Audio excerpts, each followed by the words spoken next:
परब्रह्मः गुरुर्विष्णु गुरुर्देव महेश्वरा गुरुर्साक्षात् परब्रह्म तस्मै श्री गुरुवे नमः। तस्मै श्री गुरुवे नमः। परमपिता परमात्मा इष्टदेव ज्ञानदाता श्री गुरु महाराज जी र हजुर हामी आज जुन यो विशेष महिना छ श्रावण महिना, यो श्रावण मास अति उत्तम मास हो जहाँ तपाईँ हामीले भगवान शंकर माता पार्वती को महिमा गुणानुवादलाई सुन्ने अनि सुनाउने अवसरलाई प्राप्ति गर्ने यो महिना र यो महिना अति उत्तम छ, अति महान छ। जब 12 महिनामा उत्तम महिना, उत्तम मास श्रावण मास भनेर यसरी सन्त महाजनहरू सम्झाउनुहुन्छ र आज यो मासलाई तपाईँ हामीले महाउत्तम बनाउनको निम्ति सत्संग रूपी गंगामा गोता लगाउन अनिवार्य छ। ज्ञानी सन्तहरू बार बार हजुर हामीलाई सम्झाउनको निम्ति, बुझाउनको निम्ति यस धरती धराधाममा आउने गर्नुहुन्छ र यो घोर कलियुगको बीचमा हजुर हामीले प्रभुको भक्ति गर्नु, प्रभुको भजन गर्नु नितान्त आवश्यक छ भनेर यसरी सन्तजनहरू बार बार उद्बोधन गर्नुहुन्छ। सन्तको महिमा अनन्त छ, अनन्त उघारिया दिन कि सन्तको महिमा हेर्नुहोस् अनन्त छ।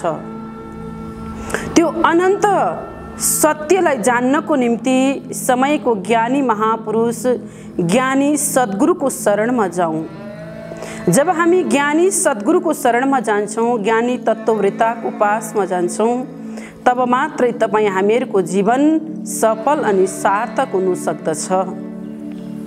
र आज यो हजुर हामीले जति पनि सुनिराखेका छौँ श्रावण मासको बारेमा, यो श्रावण महिना अति उत्तम महिना भनेर हामी सुन्ने गर्दछौँ। साँच्चै नै यो श्रावण महिनाभरि हजुर हामी व्रत बस्ने, उपवास गर्ने र हामी शुद्ध शाकाहारी भोजन ग्रहण गर्ने र हामीले आफ्नो जीवनलाई, आफ्नो मनलाई भगवानको भजनमा, भगवानको भक्तिमा तल्लीन गराउने महिना भनेर पनि हामी मान्ने गर्दछौँ। त्यसैले दर्शक महानुभाव, हजुर हामीले जीवनमा सोच्नु छ, विचार गर्नु छ। हामीले मान्ने मात्र होइन, जान्नु पनि आवश्यकता छ। अब हामी यो 12 महिनामा श्रावण महिनालाई मान्दै आएका छौँ। कसैले फागुन महिनालाई मान्नुहुन्छ शिवरात्रि विशेष कार्यक्रम, कसैले श्रावण महिनालाई मान्नुहुन्छ सोमबार विशेष कार्यक्रम। यो मान्नुभन्दा पनि सर्वप्रथम तपाईँ हामीले यस जीवनमा त्यो तत्त्वलाई, त्यो शक्तिलाई, त्यो श्रवण गर्ने तत्त्वलाई जान्नु आवश्यक रहेछ। आज हामीलाई धर्मशास्त्रले, ज्ञानले पनि यही बताइराखेको छ कि त्यो ज्ञानले मात्रै तपाईँ हामीहरूको भक्ति शक्तिमा परिणत हुने रहेछ। हामीले शोकलाई यसरी प्रकटीकरण गर्छौँ जसरी भक्तिलाई प्रकटीकरण गर्नको लागि कसैले पनि कोसिस गर्दैन, प्रयत्न गर्दैन। र हामीले यो ज्ञानलाई, यो तत्त्वलाई यस जीवनमा, यस मनुष्य चोलामा प्राप्ति गर्नु, जान्नु अति आवश्यक छ। प्रभुको भक्ति बिना, प्रभुको भजन बिना सबै कार्यहरू निष्फल छन् र त्यो निष्फल कर्मलाई कसरी तपाईँ हामीले सबल बनाउन सक्दछौँ, समृद्धि बनाउन सक्दछौँ, ज्ञानमा उत्तीर्ण हुन सक्दछौँ, त्यो कार्यलाई तपाईँ हामीले गर्नु अति आवश्यक छ। र भगवान शंकरले पनि माता पार्वतीलाई यही नै सम्झाउनु भएको थियो, हे उमा, तिमीले त्यो एक तत्त्वलाई, त्यो शिव तत्त्वलाई जान्ने प्रयत्न गर। यदि तिमीले त्यो शिव तत्त्वलाई, त्यो ज्ञानलाई प्राप्ति गरेनौ भने तिम्रो जीवन त्यसै नै जानेछ। हजुर हामीले माता पार्वतीको 108 बार जन्म अनि मृत्युको दृष्टान्तहरू सुन्ने गरेका छौँ। त भगवान शंकर सम्झाउनुहुन्छ, हे पार्वती, तिम्रो 108 बार जन्म अनि मृत्युवरण गर्दै आइराखेकी छेउ। यो जन्म अनि मृत्युको चक्रबाट, यो बन्धनबाट तिमी मुक्ति चाहन्छौ भनेदेखि आत्माको ज्ञानलाई प्राप्ति गर, आत्मा साक्षात्कार गर, आत्माको दर्शन गर भनेर यसरी भगवान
महानुभाव, माता पार्वतीले जसरी 108 बारसम्म कहिले पनि भगवान शङ्करलाई सोध्नु भएन, प्रभु हजुरको जन्म नहुने मेरो जन्म किन कसरी भन्ने कुरा कहिले पनि सोध्नु भएन।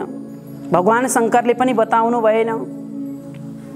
किन बताउनु भएन त भन्दाखेरि जबसम्म एउटा ज्ञान प्राप्ति गर्नको लागि एक व्यक्ति इच्छु हुँदैन, उसको जीवनमा चाह हुँदैन, उसले आफ्नो जीवनलाई परिवर्तन गर्ने कहिले प्रयत्न गर्दैन भनेदेखि उसलाई त्यो चीज प्राप्ति भएर पनि उसको मूल्य बुझ्दैन भन्ने कुरा भगवान शङ्करलाई ज्ञात थियो। र जब माता पार्वती स्वयं आफैले सोध्नुभयो तत्पश्चात मात्रै भगवान शङ्करले माता पार्वतीलाई त्यो आत्मज्ञान, त्यो तत्त्व ज्ञान दिएर जन्म अनि मृत्युको चक्रदेखि, त्यो बन्धनदेखि मुक्त गराउनु भएको थियो। भने हजुर हामी पनि मुक्त हुनु छ। कसरी त भन्दा त्यो ज्ञानलाई प्राप्ति गरेर, त्यो ज्ञानलाई जब हामीले प्राप्ति गर्नेछौँ, त्यो नामलाई प्राप्ति गर्नेछौँ, त्यो नामद्वारा मात्रै हाम्रो कल्याण छ, त्यो सेवाद्वारा मात्रै हाम्रो जीवन कल्याण छ। र ज्ञानी तत्त्वदर्शीले मात्रै समयका ज्ञानी महापुरुषले मात्रै हामीलाई त्यो ज्ञानको बोध गराउन सक्नुहुन्छ। त्यो ज्ञानको तपाईँ हामीलाई प्र्याक्टिकलमा बोध गराएर आफ्नै अन्तर्हृदय जगतभित्र घटाकाशभित्र अनुभूति गराउन सक्नुहुन्छ समयका ज्ञानी तत्त्ववेत्ता महान पुरुषले मात्रै। त्यसैले हजुर हामीले आज सोचौँ, विचार गरौँ, यो जीवन, यो मनुष्य चोला आज हामीलाई के को लागि मिलेको त? खानु र पिउनु सुत्नुको लागि मात्रै त होइन। आज श्रावण महिनाको 4वटा हप्ता 5वटा हप्ता चाहिँ हामी बिहान सोमबार बिहान उठ्यौँ, पूजा पनि गऱ्यौँ, सबै कुरा गऱ्यौँ, उपवास पनि राख्यौँ। फेरि अरू दिन चाहिँ हामीले कहिले पनि भजन भक्ति गरेनौँ। भन्नुहोस् अब 11 महिनासम्म हामीले केही गरेनौँ, 12औं महिनामा आएर चाहिँ हामीले भजन गऱ्यौँ, भक्ति गऱ्यौँ, सेवा गऱ्यौँ। 11 महिनाको लागि टनिक त पक्कै नपुग्ला। त्यसैले हामीले त्यो टनिकलाई प्राप्ति गर्नको निम्ति गुरु महाराजले दिएको ज्ञानको तपाईँ हामीले भरपूर आज लाभ उठाउनु छ, फाइदा उठाउनु छ। नत्र भने भोलि तपाईँ हामीलाई पछतावा हुन्छ, दुःख हुन्छ र त्यो दुःखको जन्जालबाट, त्यो भवसागरबाट माथि उठ्नको निम्ति त्यो अजपा नामको तपाईँ हामीले जाप गर्नु अनिवार्य छ। अजपा नाम गायत्री मुनिनाम मोक्षदायिनी भनेर यसरी ज्ञानी जनहरू सम्झाउनुहुन्छ। भगवानको नाम अजपा छ, तिमीले जप्नु पर्दैन। ओठ जिब्रोको सहाराले तिमीले भगवानको भजन गर्न सक्दैनौ भनेर यसरी हजुर हामीलाई सम्झाउनुहुन्छ। र त्यो अजपा नाम के हो त? जो अजपा भनेपछि जप्नु परेन। आज हामीले भगवानको नाम त जपिराखेका छौँ, राम, कृष्ण, शिव, बुद्ध, खुदा, गड, अल्लाह, ईसा भनेर तपाईँ हामी जप्ने गर्छौँ। तर यो नामले तपाईँ हामीहरूको कल्याण छैन भनेर यसरी धर्मशास्त्रले हामीलाई बताइदिएको छ।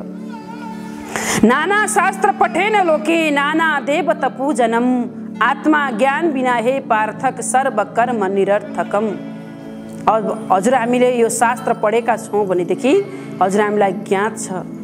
जति नै तपाईँ हामीले शास्त्र पढौँ अरे, जति नै तपाईँ हामीले यज्ञ हवन गरौँ अरे, जति नै तपाईँ हामीले दान पुण्य गरौँ अरे, तर ज्ञान बिना मुक्ति छैन, ज्ञान बिना कल्याण छैन, ज्ञान बिना आत्माको उत्थान हुन सक्दैन भनेर यसरी ज्ञानी जनहरूले बताउनु भएको छ।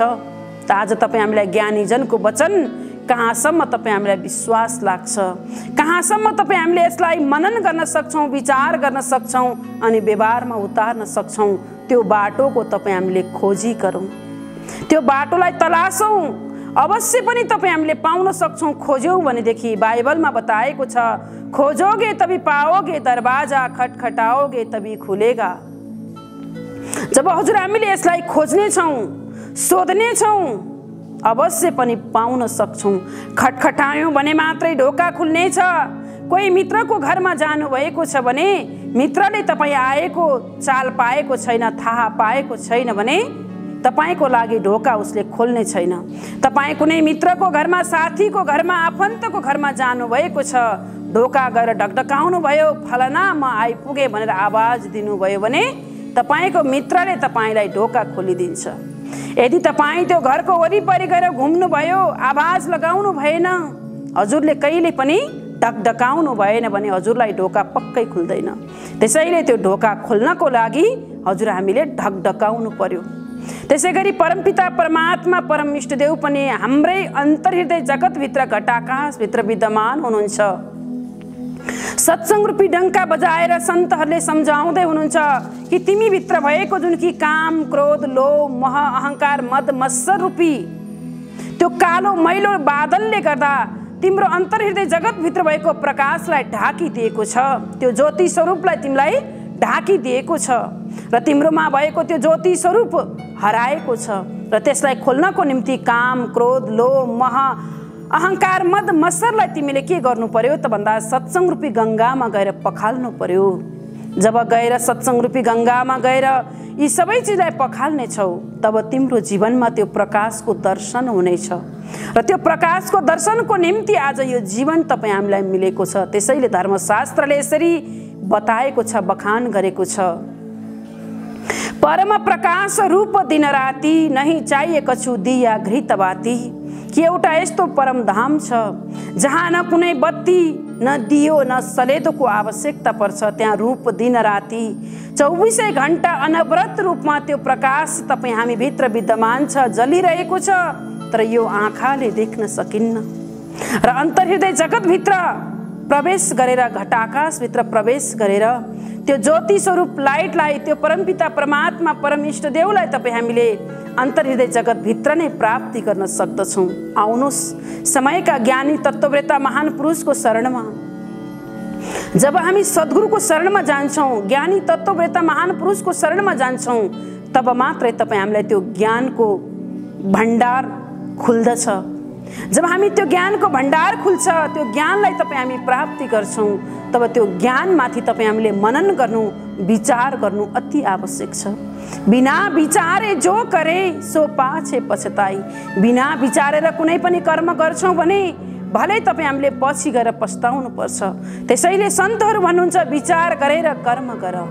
कहिले पनि जीवनमा पछतावा हुँदैन, धोका हुँदैन, दुःख हुँदैन। जब हामी विचार नगरिकन कुनै पनि कर्म गर्छौँ, कुनै पनि ठाउँमा जान्छौँ, कुनै पनि कुरालाई बोल्छौँ, बिना विचारे बोल्यौँ भने त्यही बोलेको शब्दले तपाईँ हामीलाई दुःख दिन्छ, पीडा दिन्छ। र त्यो पीडादायक शब्द तपाईँ हामीले पछि गएर मनन गर्छौँ, यति शब्द मैले नबोलेको भए कति राम्रो हुने थियो, होइन यो शब्द बोल्नाले आज मेरो जीवनमा यति दुःख आयो, मलाई अशान्ति भयो, मेरो मन पोलिराखेको छ, म दुःखी भएको छु भन्ने कुरा तपाईँ स्वयं आफैले आवाज गर्नुहुन्छ। जब हामीले कसैको मन दुखायौँ भने स्वयं तपाईँको पनि मन दुखेको हुन्छ। त्यसैले यो मन कसैको पनि नदुखोस्, कसैले पनि कसैलाई दुःख दिन नपरोस् भन्नको खातिर तपाईँ हामीले समयको सद्गुरुको शरणमा गएर, समयको ज्ञानी तत्त्ववेत्ताको पासमा गएर तपाईँ हामीले तत्त्व ज्ञानको खोजी गरौँ। यो तत्त्व ज्ञानलाई जब हामी जीवनमा प्राप्ति गर्छौँ, जान्दछौँ, तब हाम्रो जीवन सफल अनि सार्थक हुन सक्दछ। यसरी सन्तहरू बार बार तपाईँ हामीलाई सम्झाउनुहुन्छ। हेर्नु सन्तको महिमा अनन्त छ। तपाईँ हामीले सन्तको महिमा गाएर गाउन सक्दैनौँ। यस्ता अनन्त तत्त्वलाई तपाईँ हामीले आफ्नै अन्तर्हृदय जगतभित्र, घटाकाशभित्र प्राप्ति गर्न सक्यौँ भने भन्नुहोस् तपाईँ हामीहरूको जीवन कति महान अनि धन्य हुन सक्दछ। त्यसैले समयको ज्ञानी महापुरुषहरूको तत्त्ववेत्ताको पासमा चाँडै नै जाउँ, आजै नै जाउँ, अहिले नै जाउँ। भरे भोलि र पर्सिलाई नसाचौँ। समय आउँछ पर्खँदैन, बगेको खोला फर्कँदैन। यो त तपाईँ हामी सबैले विचार गरेकै नै छौँ। किनकि यो समय जुन तपाईँ हामीले आज व्यतीत गरिराखेका छौँ, बितेर गएका समयहरू फेरि फर्केर आउँदैन। आउँछ भन्नुहोस् त? आउँदैन। त्यो खोला जसरी बगेर गयो फेरि फर्केर आउँदैन। मेरो शिर यहाँ हो, मेरो मुहान यहाँ हो भने त्यो खोला फर्केर आउँदैन, त्यो नदी फर्केर आउँदैन, त्यो पानी फर्केर आउँदैन।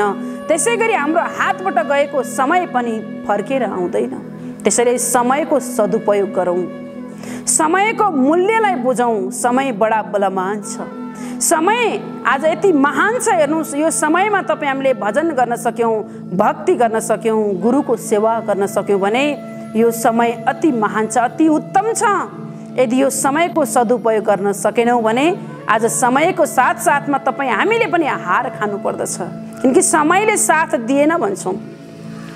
समय त बडा मूल्यवान छ। हेर्नुहोस् मूल्य दिएर पनि यो समय किन्न सकिँदैन। हजुरहरूले विचार गर्नुभएको छ समय कति बलवान छ भनेर? हजुरले सोच्नुहोस् अहिलेको यही पल, यही क्षण तपाईँले 1 करोड रुपियाँ दिन्छु, भगवान मलाई फेरि प्रदान गरिदिनुहोस् भन्नुहोस् त, पाउनुहुन्छ? पाउनुहुन्न। किनकि समयले हजुर हामीलाई कहिले पनि पर्खँदैन। हामी समयको पर्खाइमा छौँ, समयको इन्तजारमा छौँ, तर समयले तपाईँ हामीलाई पर्खँदैन।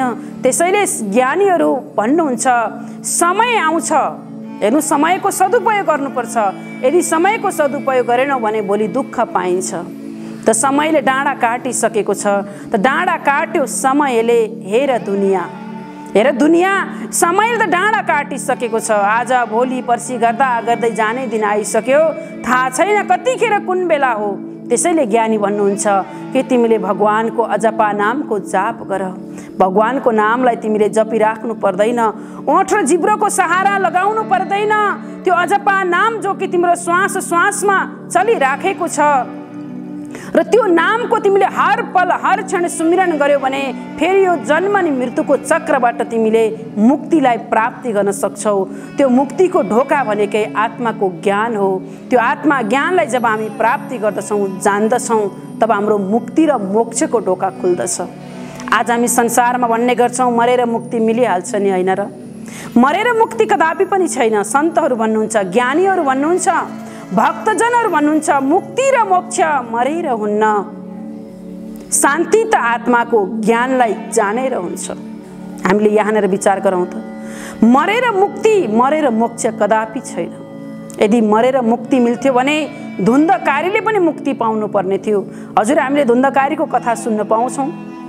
त धुन्धकारीको आत्मा तरेन किन भन्दा जब उसले मुक्ति पाएन, जब उसको आत्मा भड्कियो, तब उसको आत्मालाई मुक्ति गति प्राप्तिको लागि सत्सङ्गको आवश्यकता परेको थियो। हजुर, हामीले 7 दिनको भागवत चर्चा लगायौँ, गरुड पुराण लगायौँ। त्यहाँ सबै कुराहरू आउँछ मानव जीवनको बारेमा। मानव जीवनले कस्तो कस्तो कर्महरू गर्नुपर्ने रहेछ, कसरी आफ्नो जीवनलाई महान अनि धन्य बनाउन सक्ने रहेछ भन्ने कुरा हजुर हामीले भागवत चर्चामा पाउने गर्छौँ। हेर्नुहोस्, जब धुन्धकारीको आत्मा तरेन, त नतरिसकेपछि उसको लागि गोकर्ण ऋषिले के गर्नुभयो त भन्दा भागवत चर्चा सत्सङ्ग एकहा पुराण लगाइदिनु भयो। हेर्नु, सत्सङ्ग भागवत चर्चा श्रवण गरेर मनन गरेर विचार गरेर जब उसले आत्माको साक्षात्कार गर्छ, आत्माको ज्ञानलाई प्राप्ति गर्छ, तब उसको जीवन सफल अनि सार्थक हुँदछ। त हजुर, हामीले यो दृष्टान्तबाट के पाउन सक्छौँ त भन्दा धुन्धकारीको आत्मा तरेन किन त भन्दाखेरि उसले तर्ने कर्म गरेको थिएन। जब उसको आत्मा भड्कियो त भड्कनुको बादमा आफ्नै भाइले सत्सङ्ग भागवत चर्चा एकहा पुराण कथा लगाइदिनु भयो, जो तपाईँ हामीले आज सुनिराखेका छौँ। र यो कथालाई तपाईँ हामीले मन लगाएर सुन्यौँ भनेदेखि अवश्य पनि हाम्रो पनि कल्याण अवश्य छ। त कल्याणको लागि तपाईँ हामीले भजन गर्नु अति आवश्यक छ है। त्यसैले भागवत भक्तगण, हजुर हामीले भगवानको भजनमा, भगवानको भक्तिमा यो मनलाई लगाऊँ। यो मन अति चञ्चल छ, यो मन अति चलायमान छ। यो मनकै कारणले गर्दा आज हामी संसारमा भयभीत छौँ, दुःखी छौँ। त्यसैले ज्ञानीहरू भन्नुहुन्छ मनै मनुशरणम कारणबन्ध मोक्ष। यो मन नै तिम्रो बन्धनको कारण हो अनि यो मन नै तिम्रो मोक्षको दरवाजा पनि हो।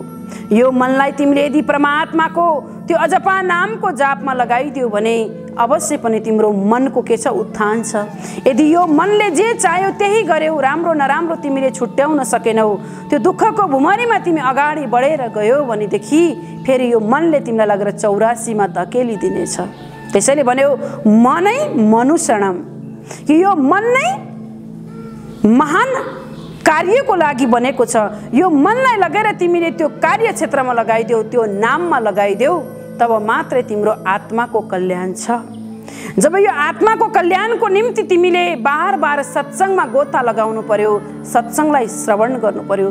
जब सत्सङ्ग सुनेर तिमीले आफ्नो जीवनलाई, यो मनुष्य चोलालाई महान अनि धन्य बनाउन सक्दछौ। जसरी हामीले रत्नाकरको दृष्टान्त सुन्ने गर्छौँ। रत्नाकरले आफ्नो जीवनमा कहिले पनि राम्रो कर्म गरेनन्, कहिले पनि उनले आफ्नो जीवनमा सबल कार्य गरेनन्। जब उनको जीवनमा दुःख आयो, कष्ट आयो, त त्यतिखेर उनले सन्तको शरणमा गए, ज्ञानी तत्त्ववेता महान पुरुषको शरणमा गए। जब उनी सद्गुरुको शरणमा गए तब उनलाई ज्ञान प्राप्ति भयो। जब ज्ञान प्राप्ति भयो, रत्नाकर रहेनन्, उनी वाल्मीकि ऋषि बन्न पुगे। आज रामायणको रचयिता भनेर तपाईँ हामी वाल्मीकि ऋषिलाई पाउने गर्दछौँ। जबकि त्यस्तो तत्त्व ज्ञान के हो त? जब रत्नाकर जस्तो भयङ्कर राक्षसलाई परिवर्तन गरिदियो, अङ्गुलीमाल जस्तो भयङ्कर डाँकालाई परिवर्तन गरिदियो, त्यो ज्ञानको तपाईँ हामीलाई आज खाँचो छ। त्यो ज्ञानलाई तपाईँ हामीले खोज्ने प्रयास गरौँ, जान्ने प्रयास गरौँ र आत्माको उत्थान गर्ने प्रयास गरौँ। हेर्नु, समयले हामीलाई कहिले पनि साथ दिँदैन भन्ने कुरा हजुर हामीले प्रवचन सुन्दा सुन्दै पनि अनुभूति पक्कै पनि गऱ्यौँ होला। यो कथालाई, यो दृष्टान्तलाई सुनेर आफ्नो जीवनलाई भक्तिमा, साधनामा लगाउने प्रयत्न गर्नुहोस् भन्दै मेरो अगाडि बढेका विचारहरूलाई यहीँ नै विराम दिन चाहन्छु। हरि ओम तत्सत।